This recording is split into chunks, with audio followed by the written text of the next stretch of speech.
পরমহংস শিরোমণি সুখদেব গোস্বামী পাদ আসন্ন মৃত্যুগ্রস্ত মহারাজ পরীক্ষিতের সভাতে গিয়ে যেভাবে শ্রীমদ্ ভাগবত সপ্তাহ জ্ঞান যজ্ঞের অনুষ্ঠান করেছিলেন, সেই ক্রমানুসারে আজ হলো তার চতুর্থ দিবস।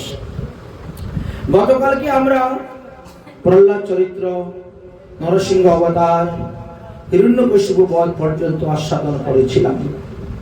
আজ তার পরবর্তী বিষয় আমরা আস্বাদন করব। এই প্রহ্লাদ চরিত্রের কথা দেবর্ষি নারদ যুধিষ্ঠির মহারাজকে শ্রবণ করিয়েছিলেন। যুধিষ্ঠির মহারাজ যতই প্রহ্লাদ চরিত্র শ্রবণ করতেছেন, ততই যেন তিনার মুখটা ম্লান হয়ে যাচ্ছে, শুকিয়ে যাচ্ছে। কথা বলতে বলতে হঠাৎ দেবর্ষি নারদের দৃষ্টি পড়ল যুধিষ্ঠির মহারাজের উপরে। একই প্রহ্লাদ চরিত্র কথা বলতে গিয়ে আমি কি মহারাজের কোনো ক্ষতি করে বললাম নাকি? মুখটা শুকিয়ে গেল কেন? বদনটা তো ম্লান হয়ে গেল কেন? তখন তিনি বলেই ফেলেছেন, হে যুধিষ্ঠির মহারাজ, আমি যতক্ষণ ধরে প্রহ্লাদ চরিত্র বলছি ততক্ষণে দেখি আপনার মুখ আর শুকিয়ে যাচ্ছে, মলিন হয়ে যাচ্ছে। এই প্রহ্লাদ চরিত্রের কথা বলতে গিয়ে কি আমি তোমার কোনো ক্ষতি করেছি বলেন? তখন তিনি মাথা নাড়িয়ে বলছেন, না না মহারাজ, আমি চিন্তা করছি 5 বৎসরের ছেলে প্রহ্লাদ, তার প্রেমেতে সন্তুষ্ট হয়ে ভগবান তার ভক্তিতে একটা খাম্বার থেকে প্রকট হয়ে গেল। আর আমার 55 বৎসর বয়স হয়ে গেছে, আমি এখন পর্যন্ত ভগবান পেলাম না। আমি রাজ্য সুখের জন্য, রাজ্য প্রাপ্তির জন্য ভাইয়ে ভাইয়ে যুদ্ধ, কত প্রাণী হত্যা, কত জীব হিংসা করলাম। ক্ষুধা লাগলে খাবারের জন্য ছুটি, নিদ্রা আসলে বিছনা খুঁজি। আমার জীবনটা বৃথা গেল, আমি ভগবান পেলাম না। ধন্য ধন্য প্রহ্লাদ। দেবর্ষি নারদ বলছেন, আপনি কি আর প্রহ্লাদের থেকে কম ভাগ্যবান? প্রহ্লাদ তো একবার মাত্র ভগবানকে পেয়েছে, আর আপনি শয়নে, ভুজনে, গমনে, উপবেশনে সর্বদাই তো ভগবানকে পাচ্ছেন। যুধিষ্ঠির মহারাজ বলছেন, আপনি আর পরিহাস করবেন না, ঠাট্টা করবেন না। না না, পরিহাস নয়, ঠাট্টা নয়, ঠিকই বলছি। আপনি যাকে মামাত্ম ভাই বলে জানেন, বাসুদেব, বসুদেবের পুত্র বাসুদেব, আপনি যাকে মামাত্ম ভাই বলে জানেন, ইনি তো স্বয়ং ভগবান। অতএব আপনি তো ভগবানকে সবসময়ই পাচ্ছেন, শয়নে, বসনে, উপবেশনে, ভোজনে। এই জন্য বলছেন যুধিষ্ঠির মহারাজ সব ভক্তদের মধ্যে শ্রেষ্ঠ ভক্ত। ইনি যতটা কৃপা পেয়েছেন আর কেউ পায় নাই। ভগবানের ছত্রছায়ায় তিনি ছিলেন। যাই হোক, ভগবান শ্রীকৃষ্ণ বললেন, নারদমুনি, এবার একটু বর্ণাশ্রম ধর্মের কথা আলোচনা করুন। নারী ধর্ম, স্ত্রী ধর্ম, ব্রাহ্মণ, ক্ষত্রিয়, বৈশ্য, শূদ্র এবং গৃহস্থ, ব্রহ্মচর্য, বানপ্রস্থ, সন্ন্যাস, এই সমস্ত লোক কে কিভাবে সাধন করবে, ভজন করবে, চলবে, এই বিষয়ে কিছু এদেরকে উপদেশ দাও। তখন বললেন যে প্রত্যেকটি বর্ণ এবং প্রত্যেকটি আশ্রমের লোকেরই কর্তব্য ভগবানের লীলা কথা শ্রবণ করা, ভগবানের লীলা কথা কীর্তন করা, ভগবানের পূজা করা, ভগবানের প্রসাদ পাওয়া, ভগবানকে স্মরণ করা। আপনি যে বর্ণে থাকেন আর যে আশ্রমে থাকেন না কেন, এটি করতে হবে। শুধু যদি আপনি আপনার বর্ণাশ্রম ধর্ম পালন করে যান, তাহলে উদ্ধার হতে পারবেন না। বর্ণাশ্রম ধর্মের অনেক উপরে হলো এই ধর্ম, এবং এই ধর্ম যজনের দ্বারা, যাজনের দ্বারাই ভগবত কৃপা লাভ করা যায়। এত ভিন্ন আর কোনো উপায় নেই। দেখো, আমাদের জন্ম থেকে আরম্ভ করে মৃত্যু পর্যন্ত আমাদের 16টি সংস্কারের কথা লেখা আছে, তাই না? এই 16 সংস্কার করা সত্ত্বেও মুক্তি হয় না যদি হরিভজন না করে। অতএব হরি ভজনের দ্বারাই একমাত্র মুক্তি লাভ করা যায়, এত ভিন্ন আর কোনো উপায় নেই। প্রতিটি মানুষেরই সাধুগুরু বৈষ্ণবের সেবা করা কর্তব্য। তারপরে বললেন শ্রদ্ধা সহিত সেই সমস্ত দ্রব্য অর্পণ করবে। ন দৈত্যাৎ আমিষং শ্রাদ্ধে ন চ মিদ্যাম ধর্মাবৃত। কলিযুগের মানুষ কখনো শ্রাদ্ধেতে আমিষ দ্রব্য ব্যবহার করবে না। তখন তো দাপর যুগ চলছে, তখনই নিষেধ করে দিয়েছেন দেবর্ষি নারদ। আত্মীয় স্বজন ইষ্টি কুটুম্বকে তাও ভগবানের প্রসাদই নিবেদন করবেন, খাওয়াবেন, দান করবেন। কারণ একবার যদি একজন প্রসাদ খায় তাহলে তার 1000 ব্রতের ফল লাভ করতে পারে। ভগবানের প্রসাদের এমনই মাহাত্ম্য। তাই যস্য সাক্ষাৎ ভগবতী জ্ঞানাদিত্য তথা গুরু বর্ধম বিশ্ব ছিন্নম তস্য পূজ্য পূজ্যরবৎ। তারপরে বললেন শ্রী গুরুতত্ত্বের কথা, গুরু মহিমার কথা আলোচনা করলেন এবং শ্রী গুরুদেব প্রসন্ন হলে অসাধ্য বস্তু লোকে সাধ্য হয়ে যায়। পরয়শ্চতি গুরুর প্রীতি যোগী বৈকুণ্ঠ দুর্লভম। আমাদের মধ্যে 5টি অধর্মের শাখা আছে, যেগুলাকে আমরা ধর্ম বলে মনে করে থাকি। বাস্তবে এগুলা ধর্ম নয়। এক হলো বিধর্ম, এক হলো উপধর্ম, এক হলো পরধর্ম, এক হলো ছল ধর্ম, আর এক হলো আবাস ধর্ম। অধর্মের 5টি শাখার কথা আলোচনা করলেন। এইগুলাকে মানুষ ধর্ম বলে মনে করে, এইগুলা নিয়েই তারা পরে থাকে, আর যার কারণে এরা বাস্তবিক ধর্ম হচ্ছে না, অধর্ম হয়ে যাচ্ছে, যার কারণে তাদেরকে নরকাদি যন্ত্রণা ভোগ করিতে হয়। এইভাবে বর্ণ এবং আশ্রম ধর্মের কথা বর্ণন করতে করতে 7ম স্কন্ধ বিশ্রাম দিয়েছেন। এবার আমরা 8ম স্কন্ধেতে প্রবেশ করব। 8ম স্কন্ধে কি আছে? মন্বন্তর অবতার লীলা বর্ণন করা আছে। আমরা 1ম স্কন্ধে আলোচনা করেছিলাম অধিকার সম্বন্ধে, অর্থাৎ ভাগবত শ্রবণ করা কার অধিকার আছে, ভাগবত পাঠের কার অধিকার আছে। সেখানে বললেন বিষ্ণু মন্ত্র দিহীনানাম না অধিকার কথা শ্রবে।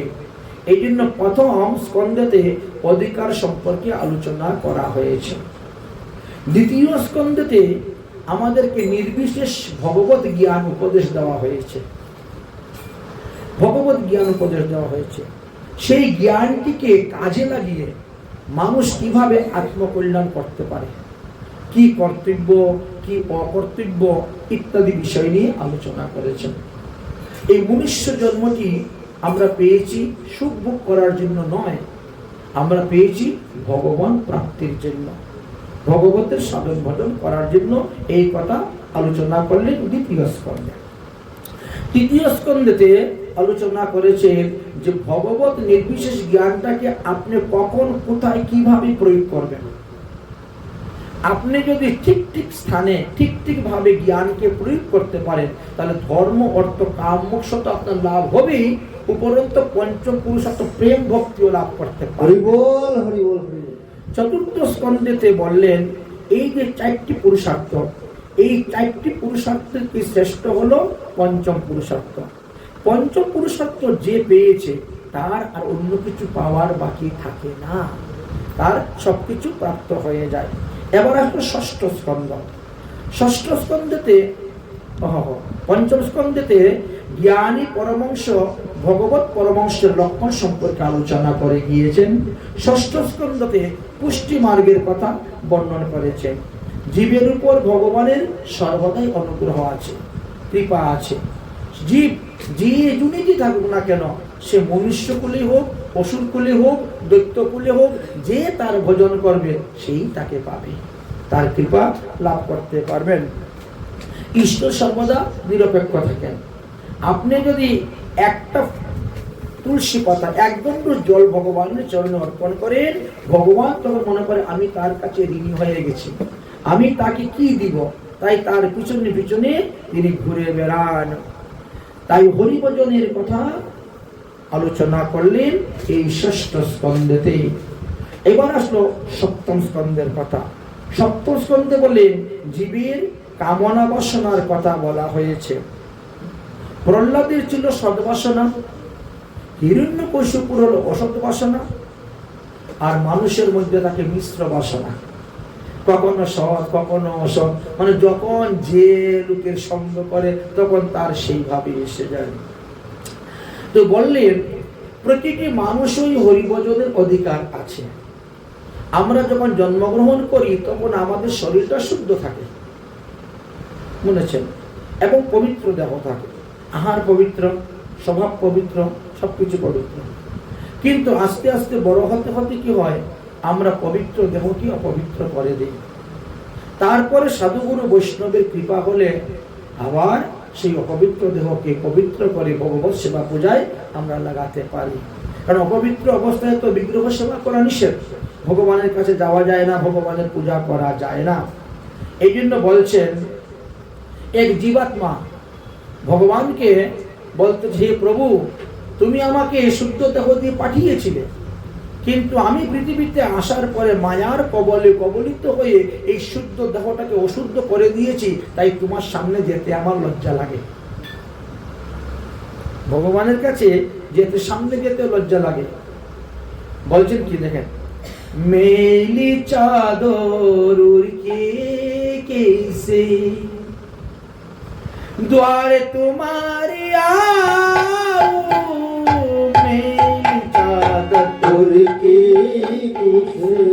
द्वारे आओ, मेरी चादर के कैसे द्वारे तुम्हारी आओ, मेरी चादर के कैसे द्वार तुम्हारी आओ, हे पवन परमेश्वर मेरी मन की मन शर्माओ, हे पवन परमेश्वर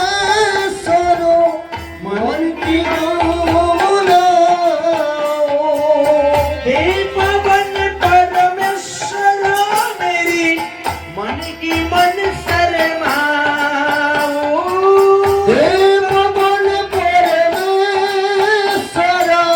मन की शर्माओ, मेरी चादर के कैसे द्वार तुम्हारी आओ, मेरी चादर के कैसे द्वार तुम्हारी आओ, तुमने मुझको जग में भेजा निर्मल देकर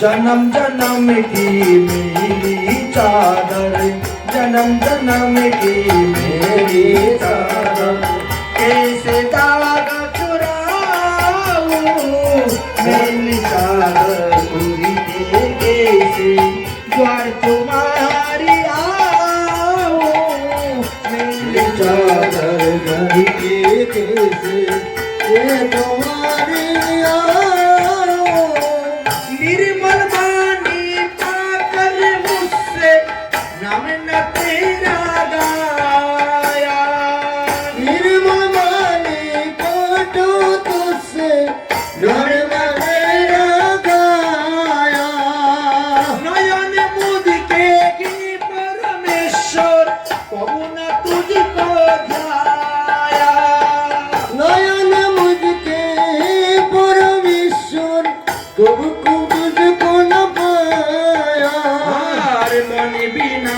तार सारी टूटी, मन बिना बितर सारी टूटी, अब क्या हाल सुनाऊं, मेरी चादर उड़ के कैसे द्वार तुम्हारी आओ, नूर के कैसे द्वार तुम्हारे आओ। इन पैरों से चल कर तेरी मंदिर को ना गाया। इन पैर के काबू चल के मंदिर को बनाया। जहाँ जहाँ हो पूजा तेरी कौन शीश झुकाया। राजा हो काबू तुझसे सिद्ध जुगाया। हे हरि हर में हर के आया। हे हरि हर में हार के आया। अब क्या हाल सुनाओ मैंने चादर उड़ के कैसे द्वार तुम्हारे आओ। मेरे चादर नूर के कैसे द्वार तुम्हारे आओ। তাই অপবিত্র দেহ নিয়ে করা যায় না। হরিভজন